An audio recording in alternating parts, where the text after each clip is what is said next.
بسم اللہ الرحمن الرحیم۔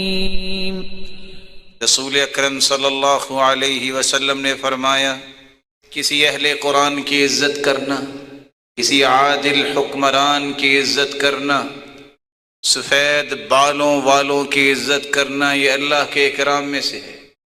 ساتھ شرط لگا دی، قرآن والا غلو کرنے والا نہ ہو، جفا کرنے والا نہ ہو، میانہ رو ہو۔ غلو اور جفا کیا ہے؟ جفا یہ ہے کہ قرآن کو ہاتھ ہی نہ لگائے اور کہے میں قرآن والا ہوں۔ غلو کیا ہے؟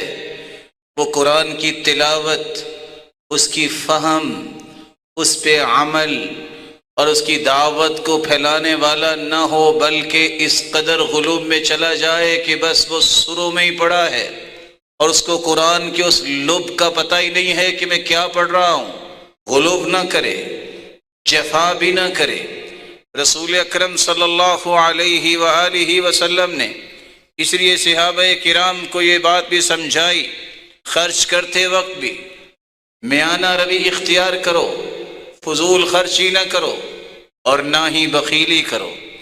چال چلتے وقت بھی قرآن نے کہا وَلَا تَمْشِ فِي الْأَرْضِ مَرَحًا، اکڑ کے بھی نہ چلو کیونکہ تکبر اللہ کو پسند نہیں، اور اس طرح بیماروں کی طرح بھی نہ چلو کہ دیکھنے والا آپ ذلیل سمجھے، کافر روب جمانا شروع کر دے۔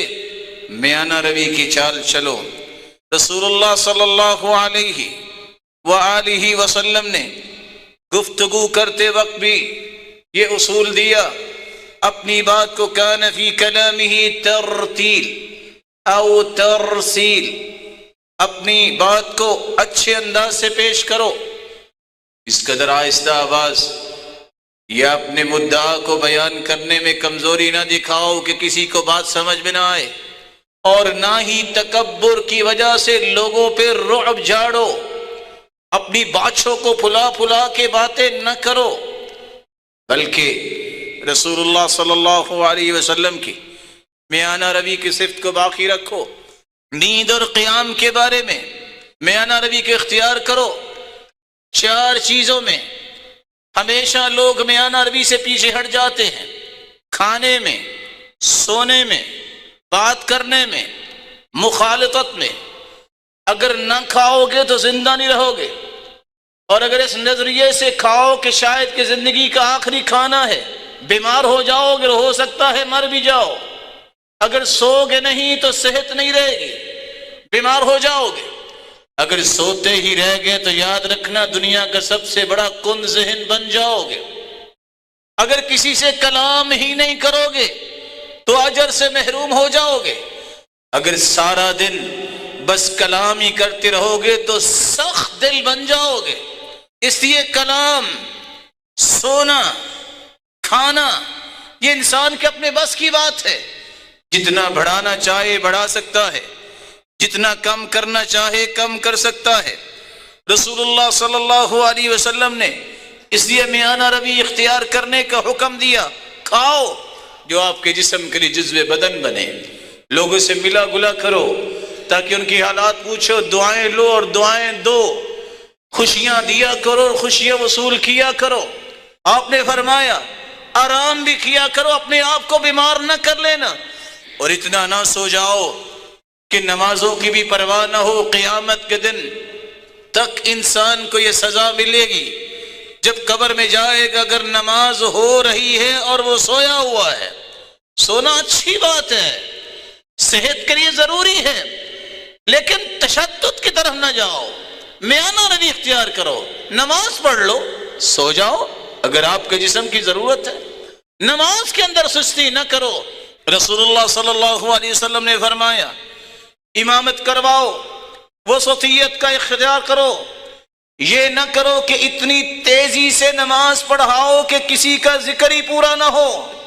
جیسے آپ رمضان میں دیکھتے ہیں کچھ لوگ بیچارے تراوی پڑھاتے ہیں، نہ جانے یہ تراوی ہے کہ کبڈی ہے، نہ رکوع کا پتہ، نہ سجدے کا پتہ، وہ بیچارے نہ جانے پیچھے کھڑے ہونے والے پڑھتے کیا ہے۔ اللہ سیدھا راستہ نصیب فرمائے۔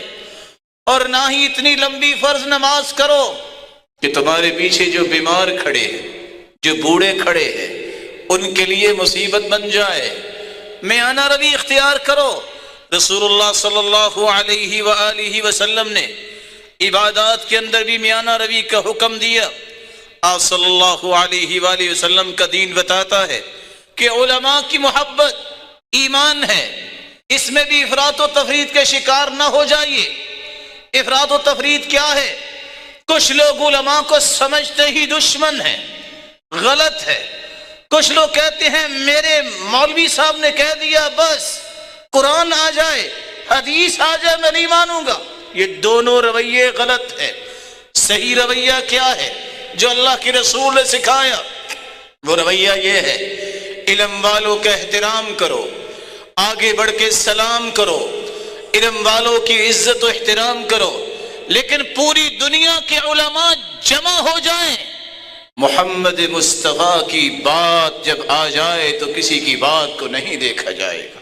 رسول اللہ صلی اللہ علیہ وسلم نے حکمرانوں کے بارے میں بھی یہ فیصلہ صحابہ کرام کو سکھایا اور سمجھا دیا۔